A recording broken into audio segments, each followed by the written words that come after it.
Okay, good evening everybody. Okay, first before we begin, I'll just give you a bit of information about me. Okay, so my name is Gerard, I'm from England. I'm a senior software architect at SSW, also a teacher at the UTS for .NET and SharePoint. I'm a qualified professional Scrum developer, and I have experience in traditional waterfall development, particularly on one project that had been around since 1986 and been built upon and built upon. So that's my main experience in that department. And then since moving to SSW, I've had some great experience using Scrum and Agile methods, and in particular some recent projects that I've worked on and completed would be the Sydney Airport, National Australia Day Council and Toll. So these are projects that we've successfully completed using Scrum. So for me today to come and speak to you guys is just to share what I've learned since I've been here and how we do things. So maybe I can pass some of the information on. Okay, so the history of Scrum at SSW. So they've been involved with rough Agile practices since around 1990. So they were mixing the early Agile ideas with the traditional waterfall projects. And then around 2000, Kent Beck released his book, Extreme Programming, of which I think Adam read this book and then tried to implement some of these principles into SSW. 2005, TFS was released with the Agile template, which SSW adopted. And then in 2009, SSW took up using Scrum. So they've been using Scrum for 5 years now. And then 2010, Microsoft released the Scrum template. And then finally in 2011, the latest version of the Scrum guide has been released, which we work from. Okay. So finally, probably in response to all this work that they've done at SSW, Adam received the MVP of the award for ALM. Okay, so that's probably a result of all this work that's done in that regard. Okay, so let's have a look at our backlog for today, okay, our agenda. So first of all, we're going to look at some Agile theory and Scrum theory, and then we're going to move on to a manual walkthrough of an example project using Scrum. So we're just going to do a paper-based example, and then after that we're going to do another example, well, the same example, but then using the TFS 2012, and you can see how good the TFS 2012 Scrum template is at guiding you through using Scrum. Okay. So the first section. Okay, so the Agile Manifesto. So the Agile Manifesto was, I think it was written in like 2001 by some influential Agile developers. Okay, and what they were trying to get across was a new way to build software. Okay, and how they were doing this was they had some principles that they were trying to adopt, and these things were individuals and interactions over processes and tools, working software over comprehensive documentation, customer collaboration over contract negotiation, and responding to change over following a plan. So they weren't saying that anything on the right hand side is particularly bad, but they would favor the things on the left-hand side. So they would aim for these things on the left-hand side, but they're not completely writing this stuff out. I mean, we live in the real world. Sometimes some of these things from the right-hand side have to come into play. Okay. So just a few graphs that I stole from a talk that I saw from David Starr, where he showed these are quite good to show to bosses or people that you're trying to convince of why you're using Agile. So one advantage that using Agile projects would have over a plan-driven development would be something like visibility. With Agile, you're trying to release products like shippable software in short increments. So you get this visibility all the way through as you're building. So you release something after 2 weeks, and everyone can see what's happening. Whereas with the traditional method, you would have the big plan at the beginning, go away for 3, 4, 5 months, and then finally at the end, the project would be given to the people who paid the money. So another thing that you can do with Agile then is this ability to change, because you're working in these small increments, okay, and you're having this constant communication with the people who are paying the money. You can change relatively easier than you could with a plan where you've created all your plan and all your requirements up front. Okay. And then finally, business value. So with Agile, you're delivering the things that the business want first, okay? And so you're going through and you're delivering in increments, so you get to deliver value all the way through the process instead of just right at the end when you give them your final release, okay? So this was an interesting diagram that I found on, I think it was the Microsoft website.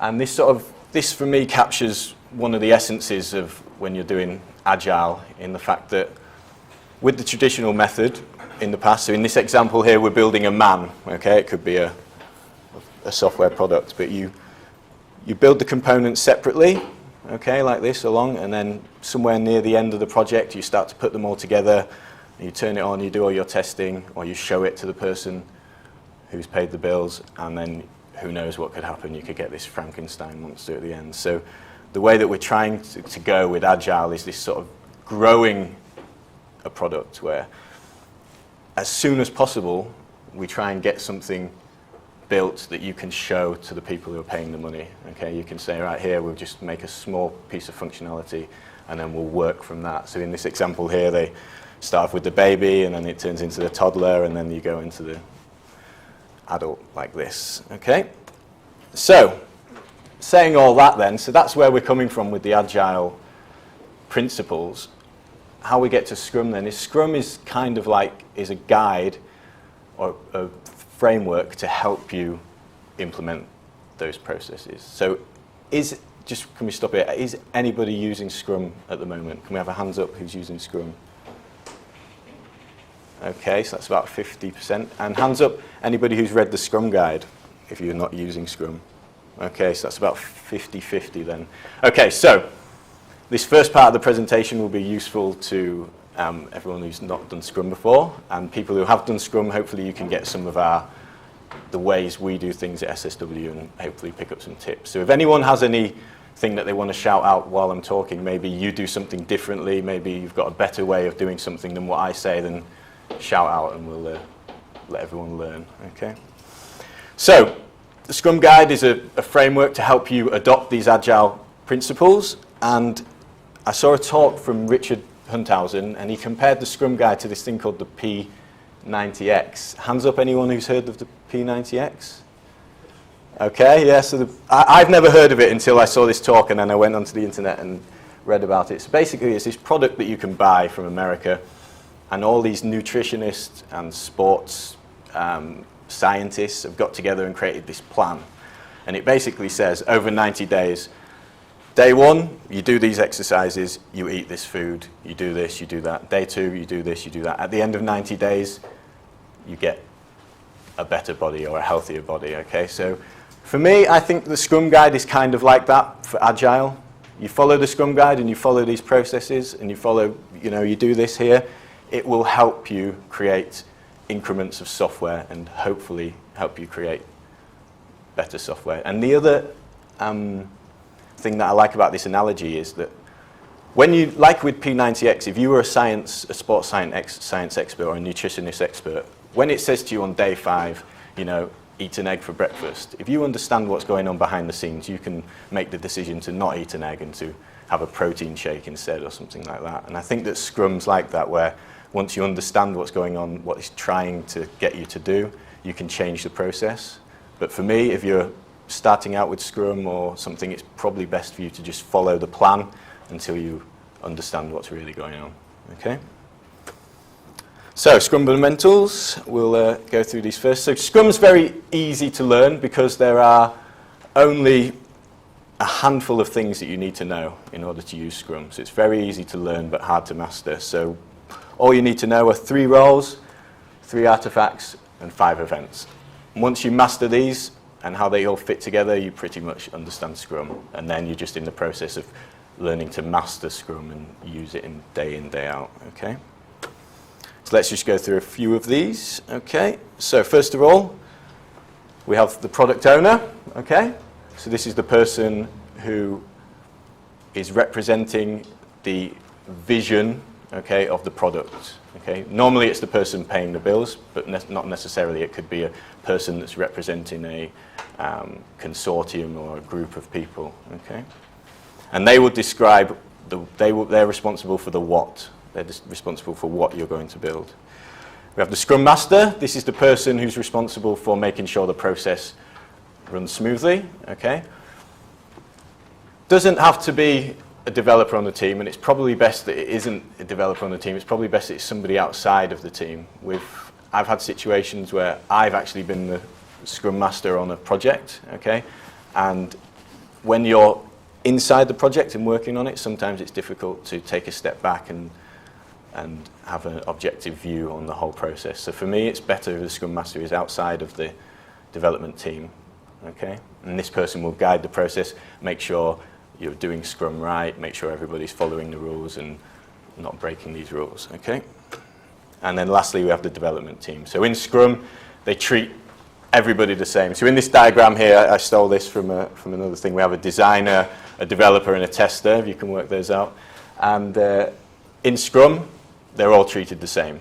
Everybody looks for the next task on the list and takes that task and tries to work on it. There's none of this division of tasks where I'm a tester and I do this, I'm a developer and I do this. Everyone tries to work together and foster this team environment, okay? So artifacts, only 3 artifacts. We have the product increment. So at the end of each iteration, you produce something tangible that the product owner can touch and feel and give feedback on. We have the product backlog, okay, which is just a list of desirements for the product, okay? So the product owner is responsible for this list, okay? And the product owner is responsible for this list. Sorry. And from the product backlog, we have the sprint backlog. Okay, so the sprint backlog is just where you take a portion of the product backlog and you work on it for your next iteration. Okay, so the product backlog could be anything. It could be a pile of papers, okay, that you have. Okay, that each piece of paper has some desire on it that the product owner wants, or it could be in an Excel spreadsheet. Okay, it could be in a database. It could be anything. Okay. So the product owner is responsible for the product backlog, and the development team is responsible for the sprint backlog. So this is quite an interesting situation, because sometimes the product owner thinks that they're responsible for what's happening in the sprint backlog. The product owner is responsible in that they can help choose what's in there and help order things, but they're not responsible for the actual sprint backlog. The sprint backlog is for the team to help them reach their sprint goal, and that's it. Okay. So finally, we've got the 5 events. Okay. So first of all, we have the sprint. So this is the iteration. Okay. This is the block, the period of time that you're going to do your work and build that increment of the product. Okay. So the sprint is kicked off with the planning meeting. Okay. So you start the sprint with the planning meeting. Then once you've decided what you're going to build in the next sprint, okay, you then start to build it. Okay, so every day you would have a daily scrum where you get together and everybody has a quick chat and says, okay, what do we need to do in the next 24 hours to get us one step closer to our sprint goal? Okay, so these daily scrums every day during the sprint, you just have a little 10-minute meeting and you just talk about what you need to do to get you further to the sprint goal. Okay. Once you've done every day in your project, okay, you come to the review at the end. So the review is where you show your product increment to the product owner. Okay. So the main purpose of this event, okay, is that you get feedback from the product owner. Okay. So the whole point of this is that you show the product owner your increment. You say here, you let them touch it. So if it's a website or something, they can log onto it, they can click around, and then for them to give you feedback. So they might say something like, oh, I don't like this here, or can we add this here, or can we do that? And all these ideas that they come up with can then get fed back into the product backlog for you to hopefully build in future sprints. Okay?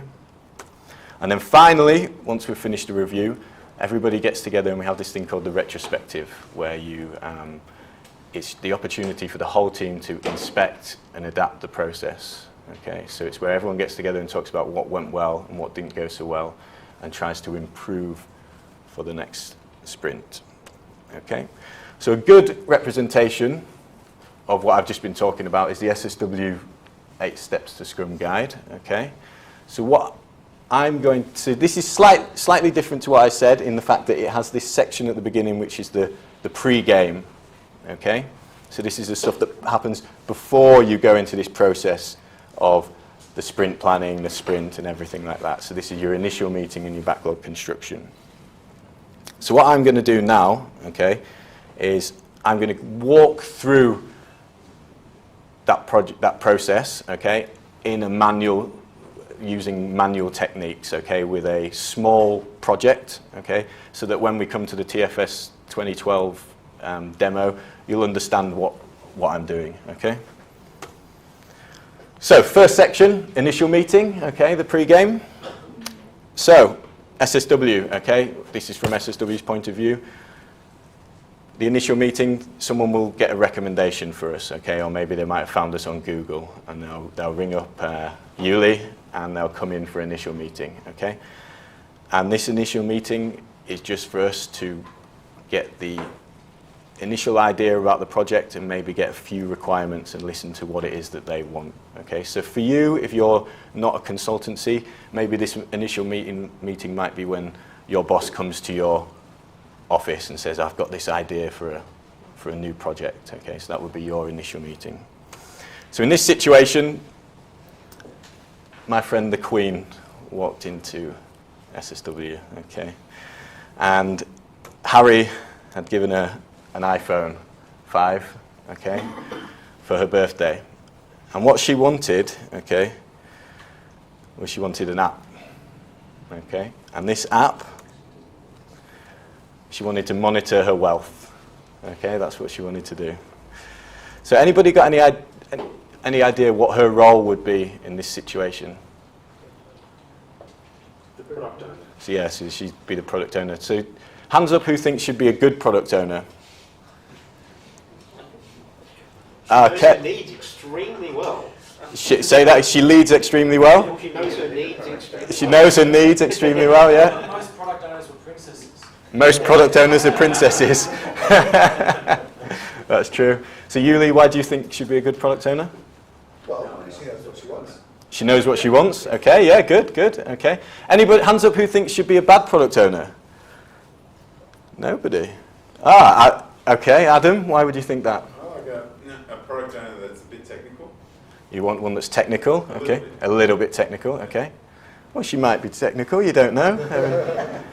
I don't know if she would get into the retrospective, the take criticism and inspect and adapt. Yeah. She might be a bit sensitive to being criticised. So you think, okay, she'd be sensitive to getting criticised and she won't get involved in the whole process. Yeah, okay. Should be a concern. Should be a concern. So to me, I think it's a double-edged sword, this one. I think she'd be a good product owner because she's got decision-making power, you know. If we need some extra funds or something like that, she'll be able to sort it, no problem. But she'll probably be bad because her availability is not going to be very good. You know, if we have to ring her up to get clarification on something, she's maybe not going to be available all the time. So for me, it's a double-edged sword. I'm on the fence with this one. Okay. So then once we've had this initial meeting and we've talked about what she's going to build, and we're still talking in business language here, we're not talking very technical, we'll move on to the backlog construction once she wants to go ahead with us, okay? And in the backlog construction, what we're doing is we're creating these things called product backlog items, okay? And the product backlog items are features, technical work, bugs, or knowledge acquisition. Okay, so these are the items that will go into the product backlog, okay?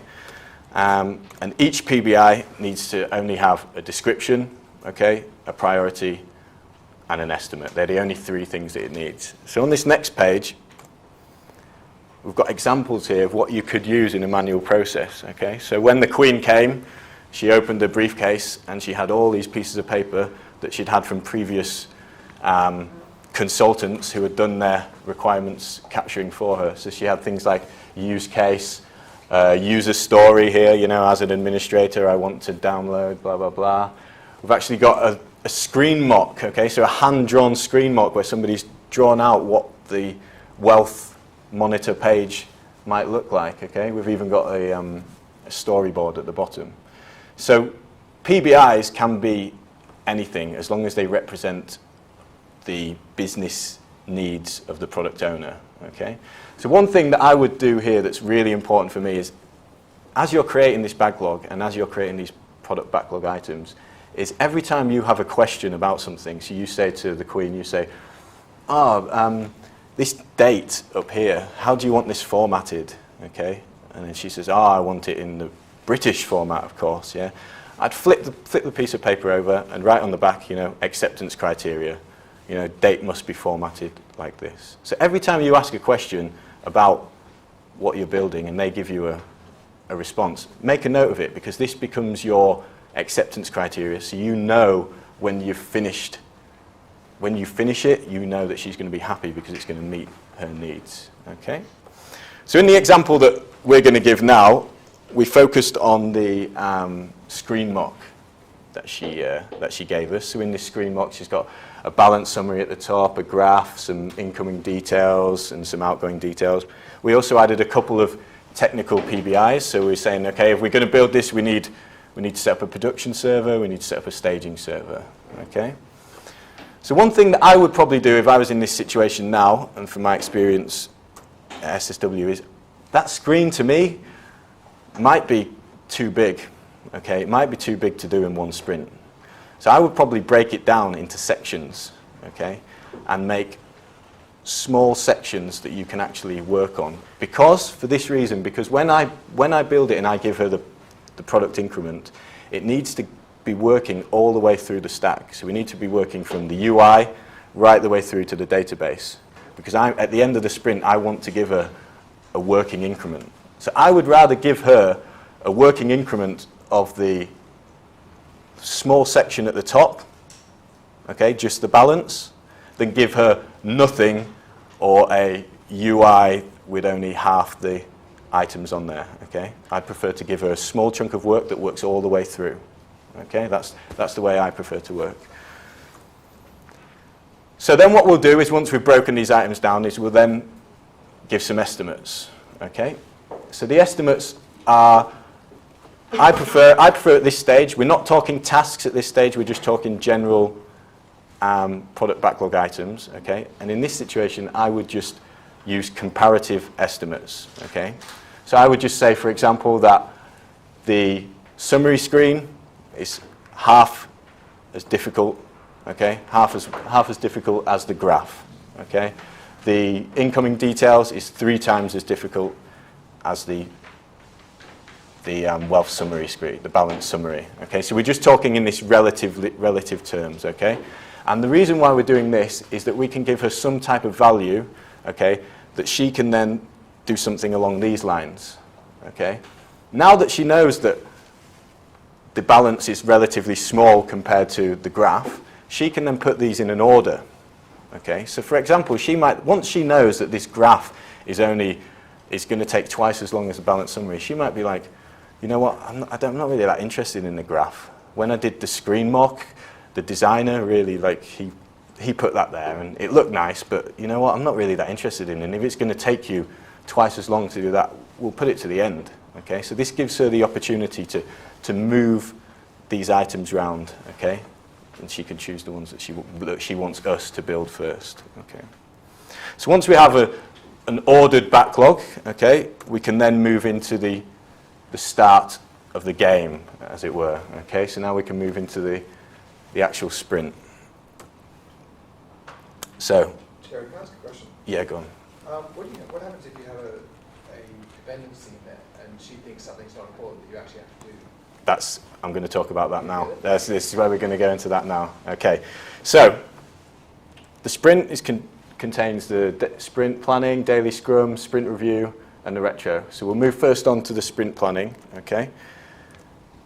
So the first part of the sprint planning is the what, okay? So this is where the development team and the product owner, they get together and they look at this product backlog, okay, and they say, what are we going to build first? Okay, so this is, with Scrum, I find that these rituals, the actual purpose of them is to get people talking and get people communicating. So what's going to come out of this is you're going to get this discussion where the product owner is going to say, I really want that balanced summary, okay, and then the development team are going to say, well, we need to set up this production server first. Okay, so then there comes this communication, and they can start to have this trade-off, okay, about what's going to be included and what's not going to be included, okay. And the good thing is the product owners involved, so they can choose. It's not like the plan-driven development where they get the choices at the beginning, and then, you know, here they get the choice there and then to change their mind and to go with what's occurring. So, in regards to your question, Yuli, then at this point, when you're deciding the what, you say, right, well, we need this one, so this one has to be included, so then she would have to maybe remove something else from the sprint backlog, okay? So once we've decided on the what and we've selected a few items that we're going to build for the next sprint, we'll then look at the how, okay? So this is where we're going more towards the development team. So this is where the development team take over. They know what they're going to build now. They're going to build, you know, 2 or 3 product backlog items. And in this example, this little diagram that I've got here, you've got a bow tie, okay? So this could be a task, you know, a PBI could be, you know, tie a bow tie, okay? And then what we need to do is we need to create all the steps that are going to get us to that final product, okay? So each one of these items in here could end up becoming a task. So it's at this point now where the team gets together and they start going through all these product items, okay? And they start to decide, okay, what are we going to need, what are we going to do for this, what are we going to do for that, and then they can start to make their plan and create these actual tasks, okay? So an example, okay, so here, the Queen and the development team, okay, got together and decided, okay, she was like, I want the balance summary. And they were like, well, you can't have the balance summary until we do these servers. So, and then between them, they worked out, okay, then do the balance summary and do these. So fine, okay, this is going to be what we're going to take for this sprint, okay? And what we'd normally do then is start to move into this area. So has anyone seen a task board before? The Scrum task board, I think it's quite a popular thing, okay? So we would then move these user stories over to the left-hand side of the task board, and then we would start to create these tasks, okay? Now you can see on these tasks that they have numbers associated with them. So now we're getting into the realm of hours, okay? And again, this isn't for the product owner, this is for the Scrum team, okay? This is for the development team, you know, and it's just for them to help them create this plan, you know, so they can track how they're getting on, okay? So all these hours is just them, it's just for them. And when they're doing all this, deciding on these hours, okay, part of what it's there for, okay, is not for people to be beaten with a stick, you know, you said this was going to be 8 hours. It's to create this communication between people where me and Greg say, you know, Greg says, oh, you know, this task here, you know, it's 8 hours. And I'm like, really? It's 16 for me. And then he says, oh, no, because I know that you can use this tool to do it and this will do it fast and I've done it before. So this meeting together and everyone talking about these PBIs and creating these tasks, it's just to get people talking, okay, and to get this plan for the next iteration moving, okay? So I stole this diagram again, another one. I stole this from Richard Hunthausen. So this is how I like to look at the way that you view the PBIs. So when you first get these PBIs from the product owner, okay, it's very vague, you know, they might say something, you know, like, I want some metro, okay, or something along those lines, yeah?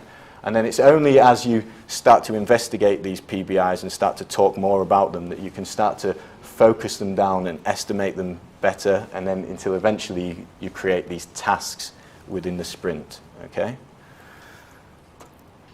So once we have all our tasks set up, okay, and we know what we're going to build, we'll move into the actual process of doing it, okay? So this is an iterative process where every day we do these 3 things, okay? We do our daily Scrum, we do our actually development work, and then we also do some product backlog grooming. So it's recommended that you're constantly looking at your backlog and you're constantly improving it by adding more information to these PBIs and tasks as you go.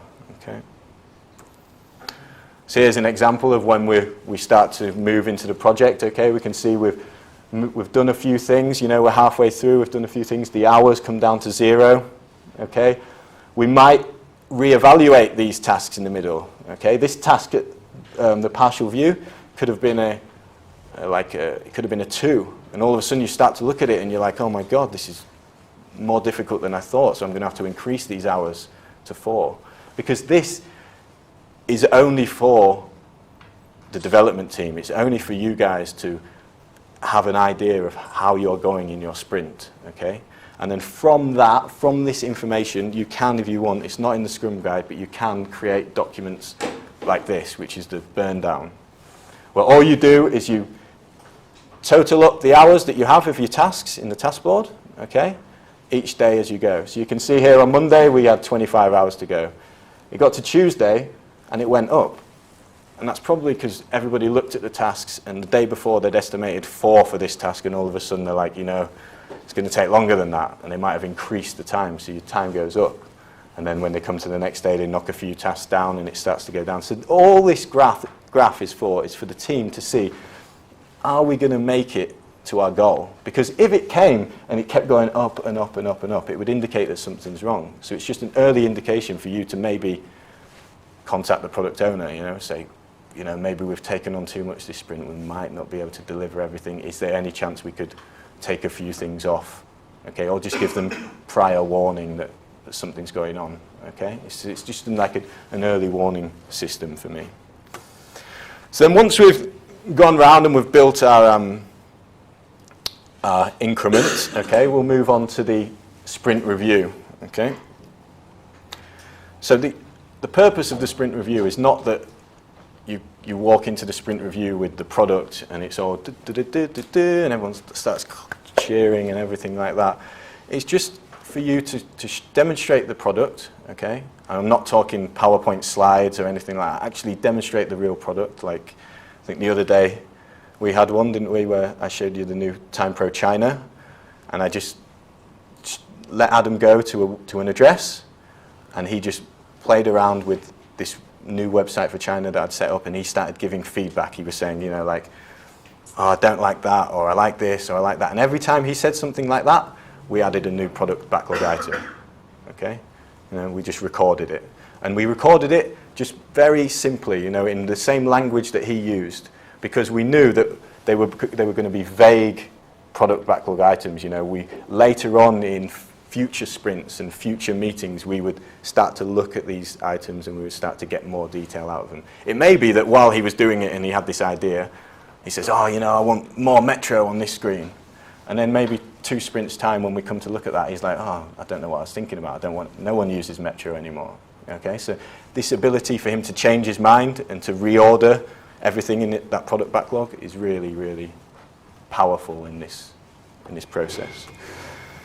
So one thing that I just want to add is when you do this review, okay, for me, what it should be, so if you take the Queen as our customer, okay, so at the end of that review, for me, the Queen should be able to walk away with that piece of that product there and then. If she was a customer, she should be able to say, okay, thank you very much, there's your money for the sprint, okay, I'm really happy, all I need is this balanced summary and I'm completely happy with that. So could you, as a development team, actually say, okay, then there you go, there's the web address, you're finished, all right, we'll deploy it live, boom, there you go, see you later. Or will it be one of those things where you're like, actually, you know, we can't give it you yet because we've still got to connect these things together and we've still got to do that. So it's that idea of the baby steps, delivering the small baby that's working each time that they can take away. Okay? And then finally, the sprint retro. Okay, so this is the chance for the team to inspect and adapt and improve the process as they're going, okay? So it's based around 3 questions. What went well, okay, what didn't go well, and what to improve. So the one that's interesting for me is this reinforcing good behavior, okay? So a really good example of this is when I was working on Australia Day Council. And during the sprint, I'd been contacting the product owner quite regularly. And when I was speaking to him, I got this feeling that he was really annoyed with me. So in my mind, I was thinking, okay, I think I'll contact him a bit less. I think I'll limit my communication with him. And then when it got to the sprint retro, and we asked him, we said, oh, what went well? He said, I loved it when you rang me up all the time. And I was like, okay. So what it did, it gave him the chance to reinforce our good behavior. He say, you're doing that well, do more of it. Or maybe you're not doing this so well, what can we do to change it? So the things that you don't do so well, what you want to do is you want to output an actionable outcome. Okay, so this will then become a PBI that you can then put back into the product backlog and then get chosen in the next sprint. Okay. So enough of the manual process. Okay, so now let's look how TFS 2012 can handle all of this. Okay, so I'm just going to switch over to my single screen a second. Hold on.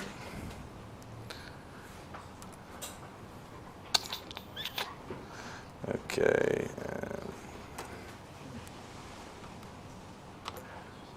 There we go. Hopefully this won't kill the thing. Okay. Sorry? Yeah, okay. Excellent.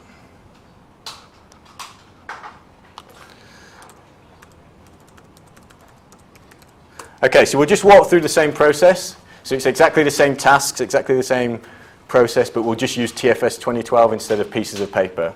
So a big advantage of this is if you're using pieces, sometimes using pieces of paper is quite good, if it can work. But if you're working in like an office like ours where the cleaner steals all your pieces of paper when you go home, okay? Or you're working remotely and you're working on Skype with people, then you need something that can scale. And TFS 2012, I think, does this really well. So I'm going to be using the TFS service for this. Okay, so I don't know if you know, but everyone can get this for free on the internet for up to 5 users. Okay, and then over 5 users, you have to pay for it. So if you're building projects at the moment, and you only have 5 users in your department, you can consider using this immediately. Okay. I forgot to mention that was released at Build.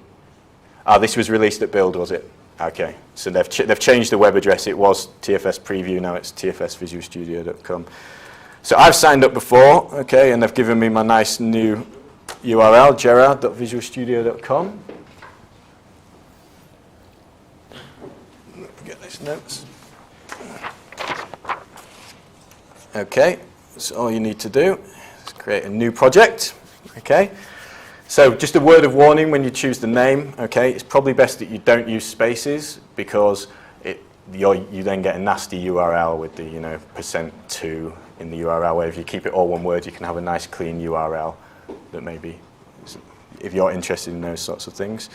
So let's have a look. What have we got then? Queen, wealth system. Okay, description, yeah, blah, blah, blah. Okay, maybe that's important. And here we're going to use the Visual Studio Scrum 2.1 template. So this template matches almost perfectly to the Scrum guide. There's a couple of things that are not quite right, like for example in the Scrum guide they use the word forecast instead of committed. So when you take items from the backlog and put them into your sprint backlog, okay, in the past you used to commit to them. And they don't really like that word anymore, so now it's just a forecast. It's just instead of commit. But the Microsoft template has not caught up with the Scrum guide yet. It's still a bit behind. Okay, that's just one example. Okay, so click there and build away. It doesn't take too long. Okay. So what we're going to do the first thing once we create this project is we're going to go into the team section. Okay, so with TFS Service you can create teams to work on projects, and then of course you can assign security and all things like that on a team level. So you might have one TFS service, okay, but then you might have various teams and various teams working on various projects within that one service. Okay. It's a bit slow tonight. It was a lot faster yesterday, maybe.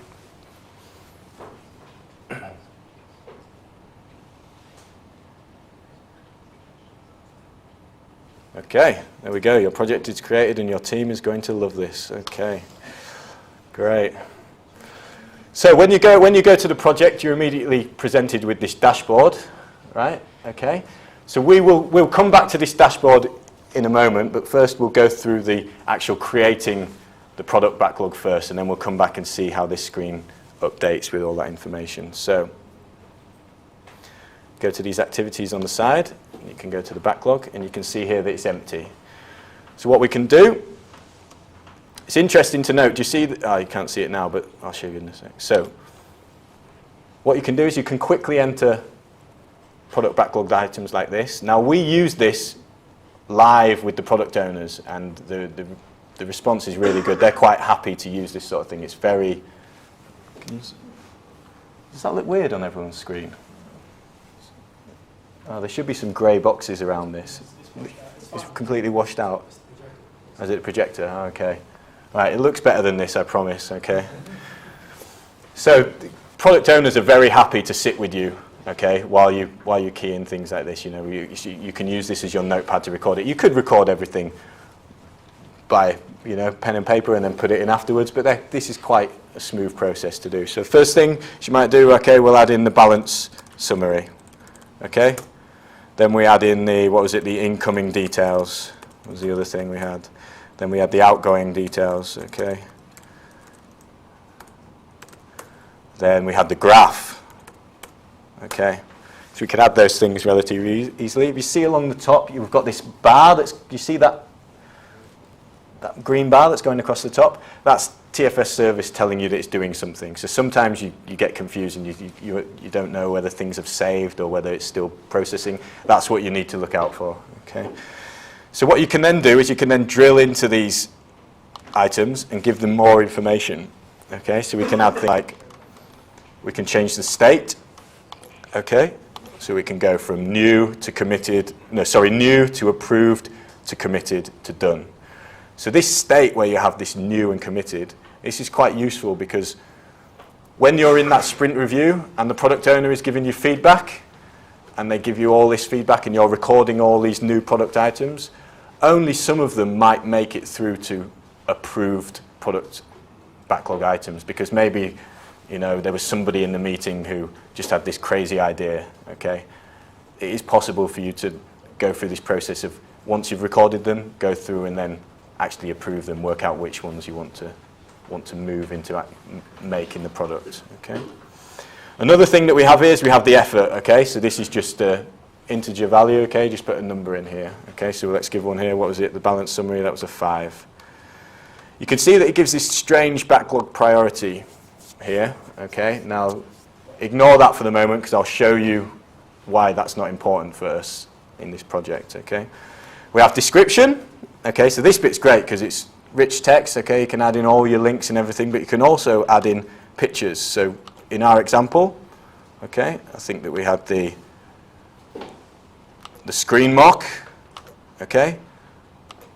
So then you can just add pictures, add anything that you want directly into these product backlog items. So you can use these as a store for all the information that you're gathering. If you have a look over here on the acceptance criteria, when you're asking those questions, oh, Queen, when you said you wanted a date, you know, what format did you want? She's like, oh, okay, yeah, I want it day, month, year, okay? And you can record all this information in here in one place. Do you have a question? Oh, can you copy and paste the images straight in? No, yeah, so he said, can you copy and paste the images straight in? Not at the moment. We've suggested it to Microsoft, but at the moment you can't, and it is quite annoying, if I'm honest, okay? You can on the rich client. You can on the rich client, okay. So you can on the rich client, just not through the web portal, okay. What else you can do? You can link to storyboards. So hands up here, anybody who's seen storyboards with Visual Studio 2012? Okay, so I'll just give you a quick demo, okay. Click Start Storyboarding. Opens up PowerPoint, okay.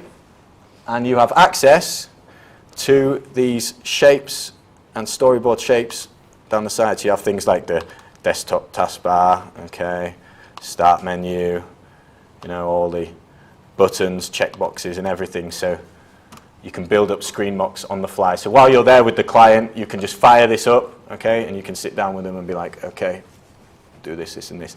The thing that it doesn't do is if I go to save it now, I would expect that it would save it back with the product backlog item, but it doesn't.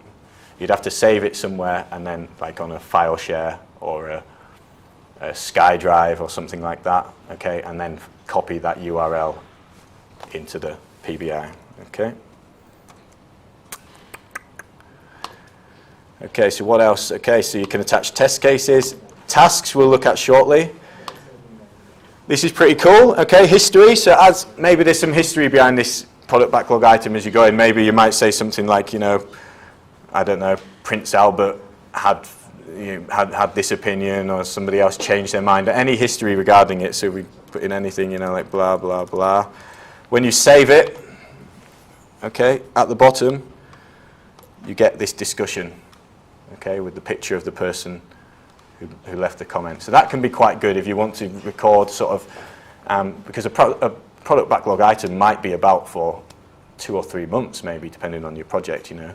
So you might want to track any sort of history relating to conversations that you had about this PBI. Other thing you can do is you can create links to other work items, and then also you can add attachments, so maybe you want to add a PDF or something like that, okay. So I'm just going to quickly go in and give these other ones effort, okay. So this was the incoming details. I think we said 15 for that, didn't we? I said 15 for this. Oh, I'm going to change them to approved as well, because this will affect the reporting.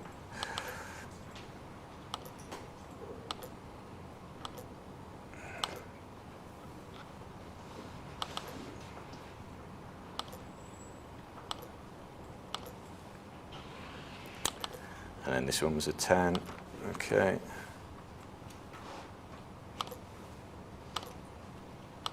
So now what we can do, okay, so the other important thing for the product owner, once you've got this backlog going, is for her then to order it. So with this web client, all you need to do, if she thinks that the incoming details are less important than the outgoing details, she can just move it below.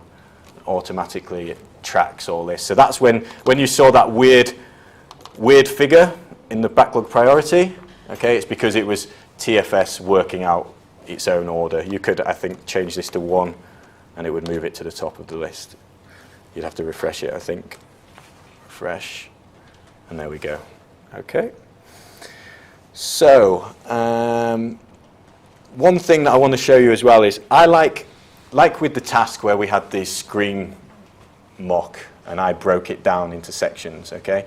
Sometimes you want to break down these PBIs if they're like a big piece of work, but you don't want to lose that link because maybe it doesn't, you want to keep it all together. What you can do is you can create these epics, but there's a bit of a manual process involved where you have to link them. So I'll give you an example of what you do. So we'll just create this new PBI called epic, okay? Take a note of the number there you see at the top. It says product backlog item 126. What you have to do then is create a link.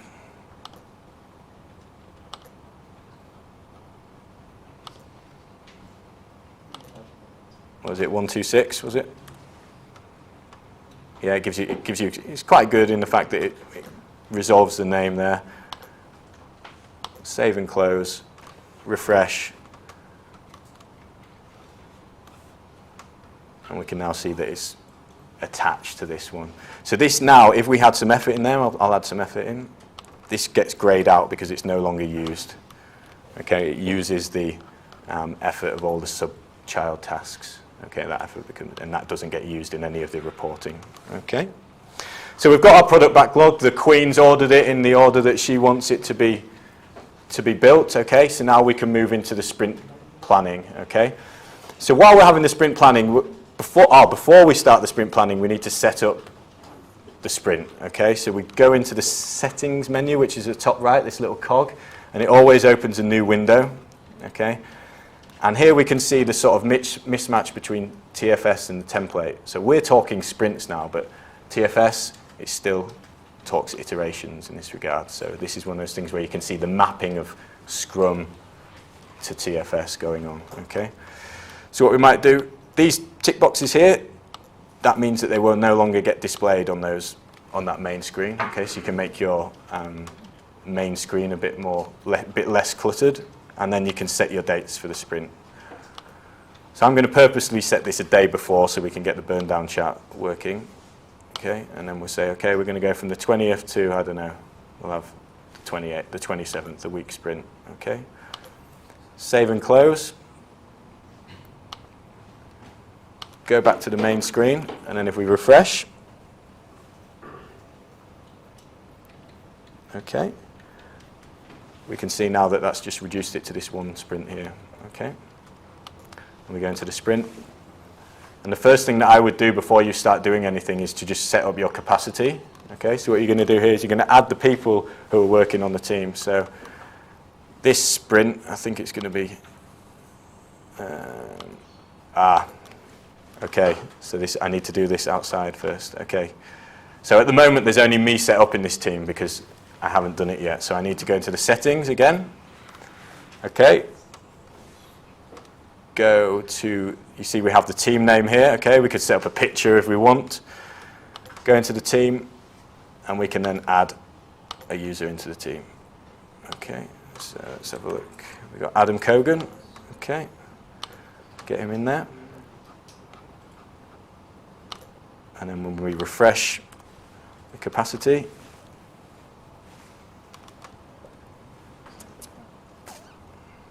we'll see we have 2 people. Okay, so now we can set, right, okay, let's work 8 hours a day, and Adam's going to be in Tech Ed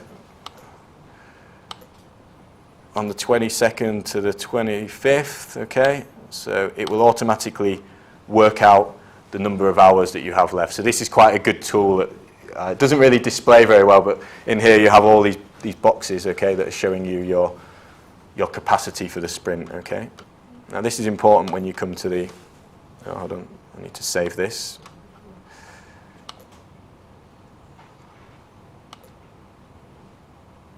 Okay, so this helps when you're content. So when you're assigning tasks to people. So we're in the sprint planning meeting with the Queen, okay, and we're having this discussion about what's going to be included and what's not going to be included. So when we want to include something, all we need to do now is drag these things up, okay, and drop them in. I can't do it with epics. You can only do it with these. Okay, so we're going to drag that one in. I'm going to drag this one in. Okay, wait for it to sync. So now when we go into the sprint, you'll see that these items are there. It's preserved the order from the product backlog. Okay, so they're still in the same order that they were in the product backlog. So this helps us as a team decide what we're going to work on first. So we should really be working from the things that are most important to her first, okay, and going from the top. So now what we can then do, okay, is we've finished with the Queen now. We're just in the development team. We're just going to work out how we're going to do this sprint. So then we'll all get together and we'll start to map out these tasks, okay. So, you know, for this incoming details 1, we need this task, you know, we're going to have to, you know, create the details widget, okay, or something like that, yeah. And what you might do is then set the remaining work, okay, so okay, I think that's going to be like 8 hours. Okay, we can add some description in there if we need to, some history, okay, links and attachments. We can then add other tasks in, okay, yeah, we need to, you know, talk to the database, yeah. Something like that, okay, add these little tasks in, 4 hours. Okay, and we build up these tasks as we go. So what you then get now that we've done this, okay, is that we can then access this board. Okay, well, one thing that you can also do is you can see it's automatically updated all the capacity. So this is quite a low sprint. Maybe we can keep adding tasks, and maybe we get to the point where we think, oh, maybe we've underestimated, so maybe we might be able to take another item from the product backlog, or maybe we might realize that we've overestimated and maybe liaise with the product owner to take something back out. Okay. You can see here that it's automatically updated the sprint burn down. Okay, so all this information is getting updated live, so you don't have to worry about any of this stuff that you used to do manually. Okay. And then when you flip over to the board, okay, you can see that it replicates the task board. Okay. So then as we're working during the sprint, we can just drag items across, okay? Set them assigned to people. Okay, this one's for Adam. Adam realizes that it's going to take longer than he thought, so he might up this one to 8. Okay. I might realize that this one's, I might start work on this one. Okay. And then realize, you know, I've done 4 hours so far. Okay, so you can keep updating this as you go, and it will update your burn down chart live as you go. Okay. And then finally, when you finish them, you move them to the end, and it takes them down to 0. Okay, and you finish with the task. So then if we go back to the home page, we should then start to see, okay, that our burn down chart is represented. Okay, we also have the capacity there, you know, the number of hours and the total capacity. So these are quite good screens that you can, when you first open a project, you can see these screens straight away. And I'll show you some examples of ones that we have at SSW where we filled in this information, these team favorites at the bottom. I'll show you that in a second. Okay. So what's next? Okay. Okay, the forecasting tool. Okay, let me see if I can get this to work. So if we view the backlog, okay, I'm just going to increase the sprints, I think, maybe 1, 2 sprints. Okay, so with this, you can turn this forecasting tool on here, okay. Because we, okay, no remaining iterations in this, I need to refresh this. So it uses the iterations that you have going forward.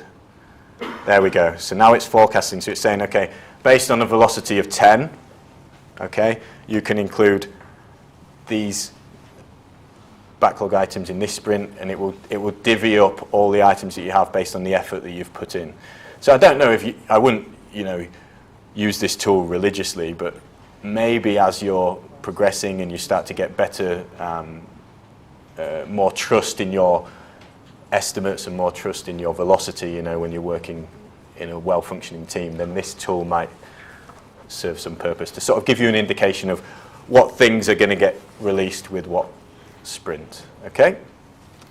Right. So let's move on to alerts. Okay. So alerts, very interesting. So if you go back to the settings menu, you have this option for alerts.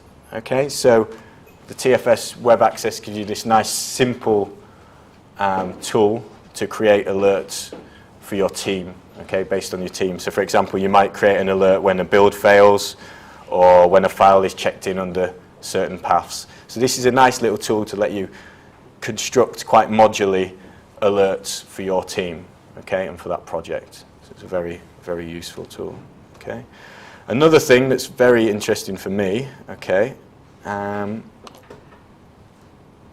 is the feedback tool. So hands up, has anyone seen the feedback tool in TFS? Matt, yeah, Yuli? No? Okay, one at the back. Okay, so this is, for me, this is great, but I've not used it in the wild yet, so I haven't field tested it. So you finish work on a PBI, okay? So you finish work on the balance summary for the Queen, okay? You click on this request feedback button. Did I click?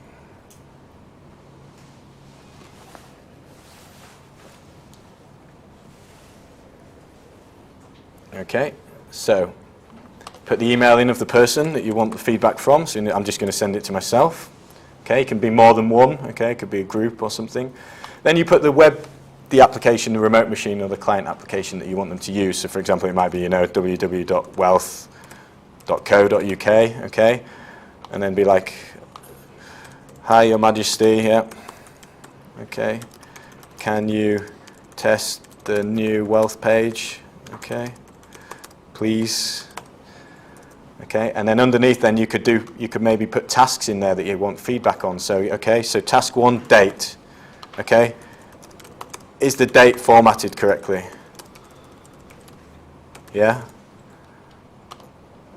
It could be like the balance. Okay, is the balance in the correct format?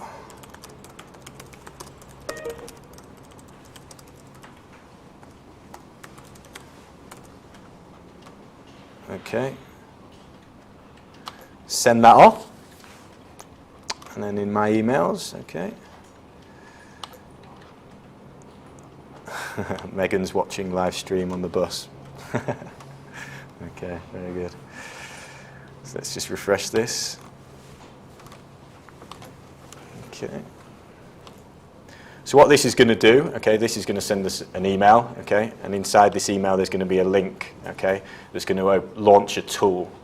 And this tool is going to sort of guide me through the process of giving feedback, okay, and then it's going to send the feedback back to TFS, okay, with screenshots, videos, you know, audio recordings, and actually create a work item in TFS that you could then do something from, okay. Let's just refresh this.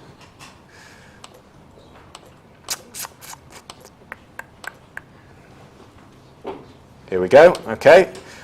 So it gives you the option to install the tool, okay, if you don't already have it. Okay, I do, so I can just click on the Start Feedback Session. Okay. Let me just, I undocked it before to take a screenshot. Let me see. No, wrong one. Okay, we'll leave it there. Okay, so here we go. It's given her the link, you know, wealth.co.uk, so she can click on that, okay, and then open the web page. You know, hi, Your Majesty, can we test your new wealth page, please? She clicks next, and it takes her into the first item, okay? Is the date formatted correctly? So she could then do a screen recording, okay, with voice, and just be like, oh, hi, Gerard, no, you've messed up the date. That's American format, you know, or something like that. Or she could type a comment, okay, or she could take a screenshot. Okay, so there she's taken a screenshot, put it in, make some notes. You can also rate the item as well. So no, I don't like that one at all. That's a 1. Okay, I'll give that. So the next one, is the balance formatted in the correct format? Okay, so now we could maybe record something. You can see there it's recording, and it'll be recording my voice. And she went, Gerard, the balance is in dollars. You know, you've been in Australia too long, something like that. But other than that, it's okay. So you can see there it attaches that, and then we can give that a rating. So if we click next, we can then either review our feedback or submit it and close. Okay? So we're going to submit, and that's going to send that back to TFS for us. Is that in the email when you open the link and that will... Yeah, so the email, you can see in the email there, you can see if the feedback tool is not already installed on your machine, install the feedback tool. So you could click on that link and download it and install it. Okay. But if you have it installed, it just goes straight into it, which is pretty cool. It looks pretty ugly on the screen because you can't see, you've got no colours. Yeah, no, this is to do, yeah, so the question... It looks better than that. Oh, it does look a lot better, yeah. Did that look really bad on the screen then? It's not a big screen. Oh, on the projector. Or anything on the projector. Yeah, okay, So okay. you just pulled out that it looks much nicer on. Yeah, I'm going to say it doesn't look very... There's a lot of white on there. It looks beautiful on my screen anyway. Okay, so let's flick back. Let's have a look at what's happened. So now we're going to go into the Work tab, okay? And in the Work tab, you can get access to your queries. So you can quickly create queries on these work items that you've created. So we're going to Work Items, okay? And you can see there, this is tasks assigned to me. But you can also see down here, we have these shared queries where they've already created a feedback one for you. Okay, so I click on feedback. You can see all the feedback. I could double click on this balance one, and you can see there, we've got the screen recording. I can double click, it opens up the recording, and then you can play that, and away you go.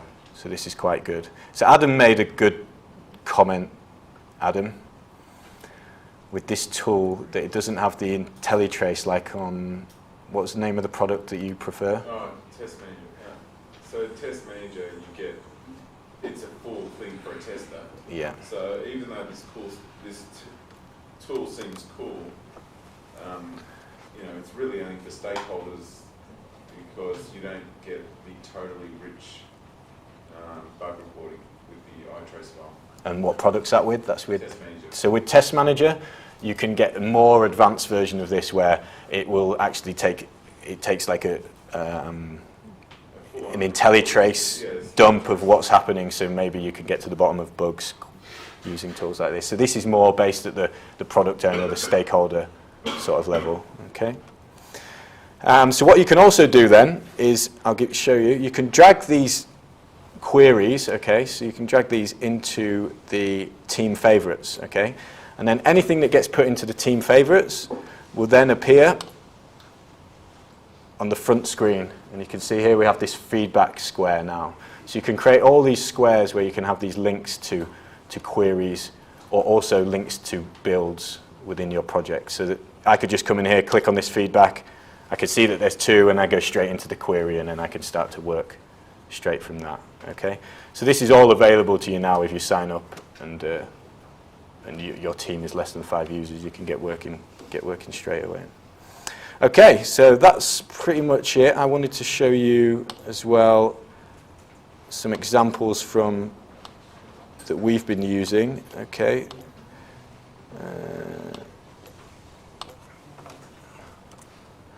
So here's one where our timepro.net, you can see here we've set up the builds. Okay, so you can monitor the builds when you come to the page. You can see what's going on. You know, if you're getting any red crosses there, you could immediately investigate. Okay, we also have some open bugs and things like that we can click on. You can see it's monitoring our burn down and our capacity as we go. The other thing that I also like, okay, is when you have items in the source control, you then get this history. Okay, so this is pretty cool for me. You know, like you can see what's been happening there. You can see Drew's fixed a broken connection string, and then I've added SQL deploy scripts, blah blah blah. So if you want to know what's recently changed, you click, and you're into that, and you can see that visually quite clearly. Okay. So you're saying that's the comments in the source control?